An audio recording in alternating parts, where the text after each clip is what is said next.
আসসালামু আলাইকুম। কেমন আছেন বন্ধুরা? আশা করি অনেক ভালো আছেন। নিজের স্ত্রী কখনো গালাগালি, রাগারাগি, মারপিট করবেন না। এই পৃথিবীতে মহান আল্লাহ পাক নারী জাতি সৃষ্টি করে পাঠিয়েছেন।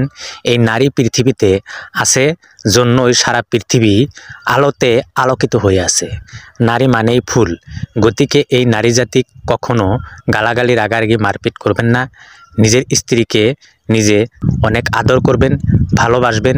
দেখবেন আপনার স্ত্রী আপনাকে হাজার হাজার বার মূল্যায়ন করবে এবং কি আপনার জন্য নামাজ পড়ে আল্লাহর কাছে দোয়া করবে, আপনাকে অনেক অনেক সম্মান করবে। দেখুন, নারী তো আপনার মাও ছিল। আপনি তো আপনার মায়ের পেটে থেকে এই পৃথিবীতে এসেছেন। এই পৃথিবী আপনি দেখেছেন, উনিও কিন্তু একজন নারী। নারীকে সবসময়ই সম্মান করবেন। নারী আপনার মা ছিল, নারী আপনার বোন, নারী আপনার ভাস্তি, নারী আপনার ভাগ্নি, নারী আপনার স্ত্রী। গতিকে এই নারীজাত পৃথিবীতে আছে জন্যেই সারা পৃথিবীতে আলো হয়ে আছে। এক সাহাবা একদিন আমার দিনের নবী মোহাম্মদ সাল্লাল্লাহু আলাইহি ওয়াসাল্লামকে জিজ্ঞাসা করেছিল, হুজুর, আমি ভালোবাসবো বেশি করে কাক, মাকে না বাবাকে? তখন মোহাম্মদ সাল্লাল্লাহু আলাইহি ওয়াসাল্লাম বলেছিল, তোমার মাকে। ফেরা বলেছিল, তোমার মাকে। আবার বলেছিল, তোমার মাকে। তারপর বলেছিল, তোমার বাবাকে সেবা যত্ন করবা। তাহলে দেখুন, নারী জাতি কীরকম সম্মান করেছে আমার নবী মোহাম্মদ সাল্লাল্লাহু আলাইহি ওয়াসাল্লাম। নিজের মাকে কখনো ভুলে যাবেন না এবং কি সারা বিশ্বের নারী জাতি কখনো খারাপ দৃষ্টিতে দেখবেন না।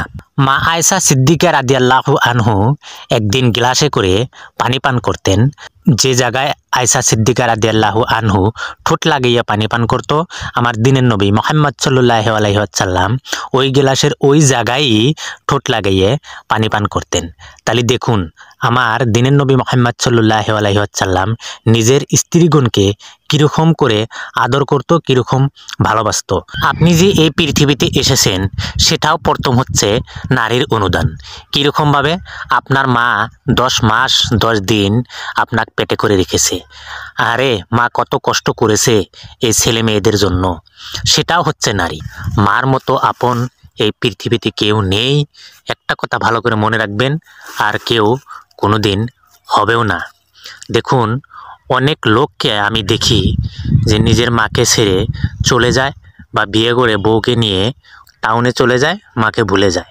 যারা প্রকৃতি অ্যাকচুয়ালি এই ধরনের কাজ করে, তারা কখনো আল্লাহর কাছে আশা করতে পারে না যে আমি জান্নাতে চলে যাব। আমি আপনাদেরকে একদম হাইলি রিকোয়েস্ট করে বলি, নিজের মাকে কখনো ভুলে যাবেন না, নিজের স্ত্রীকে কখনো ভুলে যাবেন না, নারী জাতি কখনো অপমান অপদস্থ করবেন না। খোদা হাফেজ।